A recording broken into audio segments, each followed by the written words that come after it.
أعوذ بالله من الشيطان الرجيم بسم الله الرحمن الرحيم وقالوا அவர்கள் அந்த இறை நிராகரிப்பாளர்கள் சொல்லுவார்கள் இன் ஹிய இல்லா ஹயாத்துனத் துன்யா, இந்த உலக வாழ்க்கையை தவிர வமா நஹ்னு பிமபூஸீன், மறுமையில் எழுப்பப்படுதல் என்பது கிடையவே கிடையாது என்று அந்த இறை நிராகரிப்பாளர்கள் சொல்கிறார்கள் என்பதாக அல்லாஹ் சொல்றான். அதாவது முஸ்லீமாக இருக்கக்கூடியவர்களுக்கு நிறைய சட்டதிட்டங்கள் உண்டு. இஸ்லாம்ல சொன்னாங்க, இந்த உலக வாழ்க்கை துன்யா என்பது மூமின்களுக்கு சிறைச்சாலை. சிறைச்சாலைனா நிறைய கட்டுக்கோப்புகள், நிறைய ரெஸ்ட்ரிக்ஷன் இருக்கும். இதை செய்யணும், இதை செய்யக்கூடாது, இதைத்தான் சாப்பிடணும், இதை சாப்பிடக்கூடாது, இதைத்தான் பார்க்கணும், இதை பார்க்கக்கூடாது என்று ஒரு கட்டமைப்புகள் இருக்கும். அதைத்தான் நபி ஸல்லல்லாஹு அலைஹி வஸல்லம் சொல்றாங்க, இந்த துன்யா முஸ்லிம்களுக்கு அப்படித்தான். ஹலால் ஹராம பேணணும், அதே போன்று இஸ்லாத்தினுடைய சட்டத்திட்டங்களை பேணணும். அல்லாஹ் நம்ம இதுவரைக்கும் பார்த்ததில்லை, ஆனா 5 நேரம் நம்ம அல்லாஹ்வை தொழுகணும்.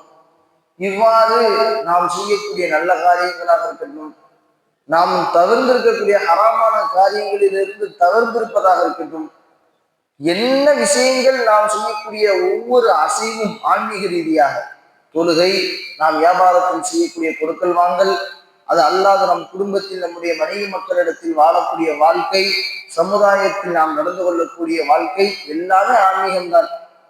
நாம் இதையெல்லாம் ஏன் கடைபிடிக்கிறோம்? ஒருத்தரை ஒருத்தர் பார்க்கும்போது சலாம் சொல்றது, கழிவறையிலிருந்து வெளியில வந்தால் அப்போ ஒரு துவா ஓதுறது, உள்ள போகும்போது ஒரு துவா ஓதுறது, பள்ளிவாசலை விட்டு வெளியில போகும்போது, உள்ள வரும்போதே மனைவியோட வாழ்க்கை சேரும்போது, இதுவெல்லாம் இவ்வளவு கட்டுக்கோப்புகள் இருக்கிறது. என்ன காரணம்? ஒரே ஒரு காரணம், நம்ம மறுமைக்கு போறோம், மறுமையில போய் அல்லாஹ்வை சந்திக்க போறோம்.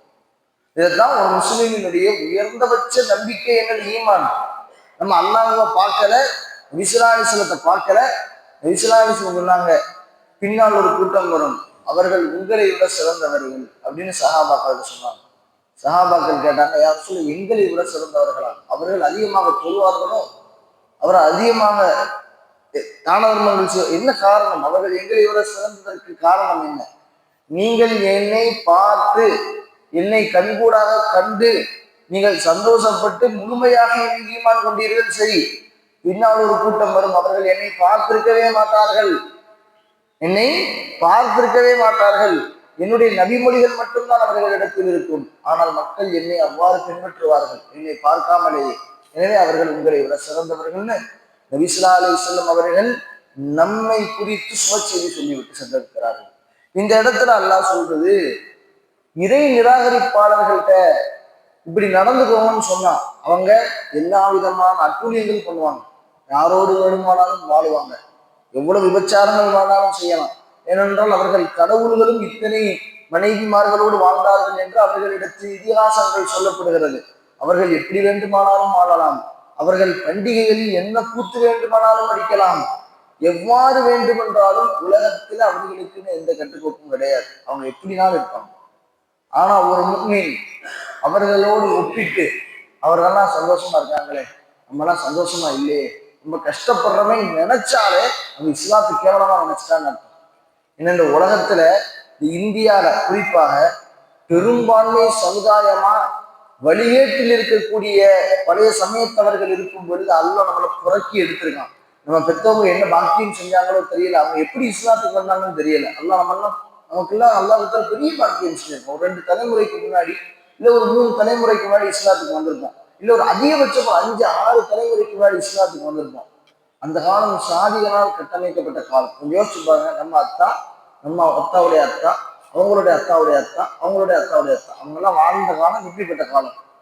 ஜாதி அடுக்குகள் அதிகமாக இருக்கக்கூடிய காலம், ரொம்ப தீண்டாமை தலைவிரித்தாடிய காலம். அந்த நேரத்தில் நம்மளுடைய மூதாதையர்கள் இஸ்லாத்துக்கு வந்திருக்கிறாங்க அப்படின்னா எவ்வளவு பெரிய கஷ்டத்துல வந்திருப்பாங்க. அவங்க இஸ்லாத்துக்கு வரும்போது எவ்வளவு எதிர்ப்புகள் இருக்கும். ஆனா அவ்வளவு எதிர்ப்புகளோடு சஹாபாக்கள் ரீதியிலையும் எதிர்ப்பு, நம்மளது மூதாதையர்கள் இஸ்லாத்திற்கு வந்ததும் எதிர்ப்பு. அப்படி இஸ்லாத்திற்கு வந்து நமக்கு எளிமையாக கிடைத்து விட்டதன் காரணமோ என்னமோ, நம்ம இஸ்லாத்தை ரொம்ப லேசா நினைக்கிறோம். நம்ம இப்படி தொழுகிறோமே, நம்ம இவ்வளவு கஷ்டப்படணுமா, நம்ம இவ்வளவு இது பண்ணணுமா, வியாபாரத்தை விட்டுட்டு தொழுகைக்கு வரணுமா?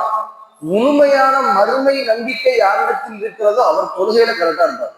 மறுமை நம்பிக்கை, மறுமையில அல்லா போய் கேள்வி எனக்கு கேட்பாங்கிற நம்பிக்கை பயம் யாருக்கு இருக்கோ அவங்க என்ன செஞ்சிருவாங்க, கரெக்டா தொழுகைக்கு வந்துருவாங்க. அந்த நம்பிக்கையில பலகீனம் யாருக்கு இருக்கோ, மறுமை இருக்குன்னு சொல்லியிருக்கிறாங்க, ஈமான் இருக்கும், பாப்போம் இப்போதைக்கு தொழில் தானே முக்கியம் அப்படிங்கிற எண்ணத்தை சைத்தான் கொண்டு போடுவான்.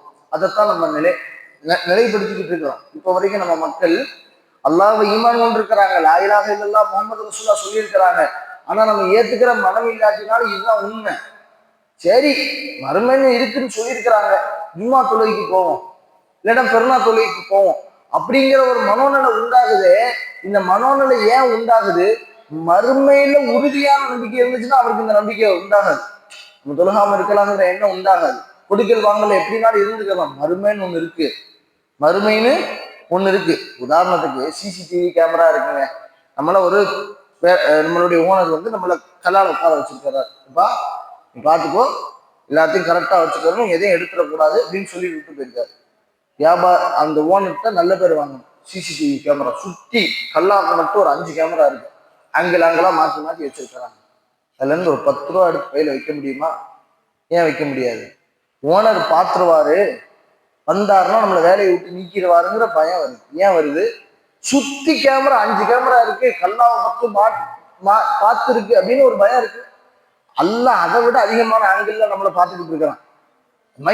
பல மில்லியன் ஆங்கிள் இருக்கு, நம்மளை மட்டும் எல்லாம் பார்த்துக்கிட்டு இருக்கிறான். ஒரு மனிதனை மட்டும் அல்லாஹ்வுத்தால எண்ணிலடங்காத வகையில எல்லாம் பார்த்துக்கிட்டு இருக்கிறான். ஆனா நம்ம அவன் மேல ஒரு மரியாதையும் இல்லை, அவன் மேல ஒரு மதிப்பும் இல்லை, அவனை மதிக்கிறது இல்லை, அவனுடைய சட்டத்திட்டங்களை எடுத்து நடக்கிறதும் இல்லை. ஏன்னா மறுமை மேல அந்த நம்பிக்கை பலமானதாக இல்லை, பலகீனமா இருக்கு. மறுமைன்னு ஒண்ணு இருக்கு சொல்றாங்க, அதெல்லாம் யாருக்கு தெரியும்? நம்ம கபர் அடக்கப்பட்டா நம்ம எலும்பு கூட போயிடுறோம், உடம்புல அரிச்சு போயிடுறோம், என்னங்க மறுமைங்கிறீங்கன்ட்டு நம்ம அறிவியல் சார்ந்து நம்ம சிந்திக்கிறோம், நம்ம ஈமான அதுல கோட்டை விட்டுறோம்.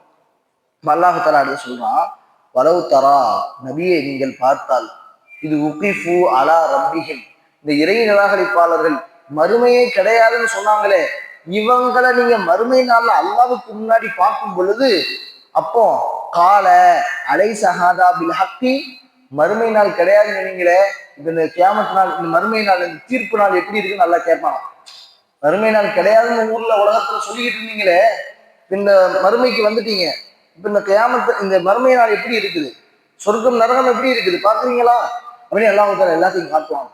நேற்றே இந்த ஆயத்தை நம்ம பார்த்தோம். எல்லாத்தையும் காட்டினதுக்கு அப்புறம் அப்படியே அதிர்ந்து போய் காலு பலாவ ரப்பினா, சத்தியமாக நாங்க நம்புறோம் ரப்பே, இந்த மறுமை நாளை நாங்க நம்புறோம். அப்படியா? கால ஃபதூக்குல் அதாப, அப்ப அதாப சுவைங்க.